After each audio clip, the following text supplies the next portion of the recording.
Bridge को complete किया है, टेम्परेरी रिस्टोरेशन की है।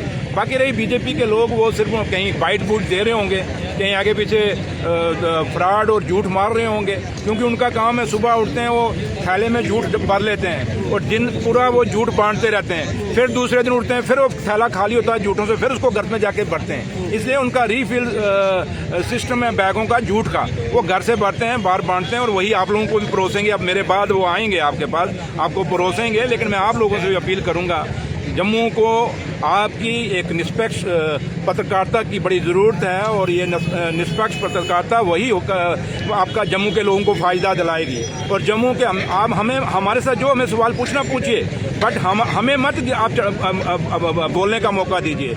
बट जम्मू के लोगों के जो मुद्दे हैं वो बीजेपी के लोगों को पूछिए।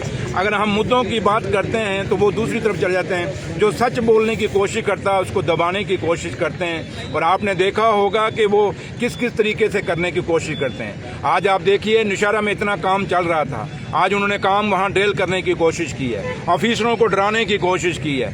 अब ऑफिसर क्योंकि इंक्वायरियों से डरता है, हम पॉलिटिकल लोग हैं, हमें क्या परवाह है, क्योंकि हमने गलत किया नहीं होता। अगर गलत किया हो तो डरें, हम क्यों डरेंगे। लेकिन ऑफिसर काम अगर उनको रोज रोज आप तरीकों पर बैठा दोगे, उनको रात रात बैठा दोगे तो ऑफिसर थोड़ा परेशान होता है, फिर वो काम स्लो करता है। इसलिए आज बीजेपी के लोग काम नहीं, उन्होंने 11 साल कोई काम निशारा में नहीं किया, बट आज जब सुरेंद्र चौधरी वहाँ करता है उसको ड्रिल करने की कोशिश करते हैं। और यही पोजीशन है जम्मू के अंदर। मुझे बताएं कि आज 1 साल वो पूछते हैं उमर अब्दुल्ला ने क्या किया।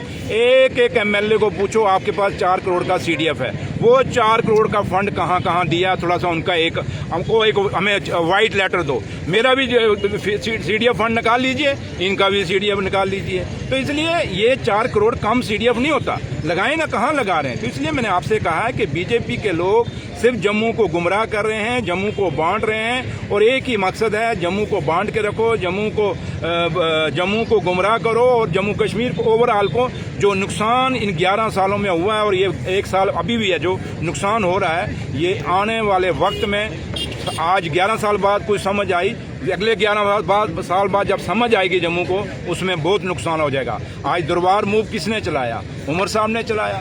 आज जितने फैसले जो जम्मू के लोगों के हित के लिए हैं उमर साहब कर रहे हैं। इसलिए मैंने कहा कि ये तवी के किनारे साबरमती के पैटर्न पे कहते थे हम इसका बनाएंगे, इसके बांध दोनों किनारों को बनाएंगे। कौन से यहाँ फूल लगे, कौन से यहाँ उन्होंने पार्क बना दिए तवी के किनारे पे, कौन सा गंगा घाट जो कहते थे गंगा घाट के नाम पर हम जैसे करते वैसे यहाँ साफ सुथरी एक तवी बनाई। मुझे बताएं तवी आज भी कितनी गंदी है, कौन सी सफाई कर ली। इसलिए मैं आपसे साफ करता हूं कि हम पे इल्ज़ाम लगाने के बजाय, उमर अब्दुल्ला सरकार के पर इल्ज़ाम लगाने के बजाय बीजेपी को अपना एक वाइट पेपर लेकर आना चाहिए। पिछले 11 साल और एक ये साल जो उनको हो गया है, बताए बीजेपी वो क्या काम किए हैं। अब जो रूटीन में फंड आते हैं, अगर कोई हम पीडब्ल्यूडी के फंड आते हैं, कहते हैं जी दिल्ली से। भाई दिल्ली से तो तनख्वाह भी तो दिल्ली से आती है। यहाँ कौन सी चीज, कौन सा पैसा दिल्ली से नहीं आता?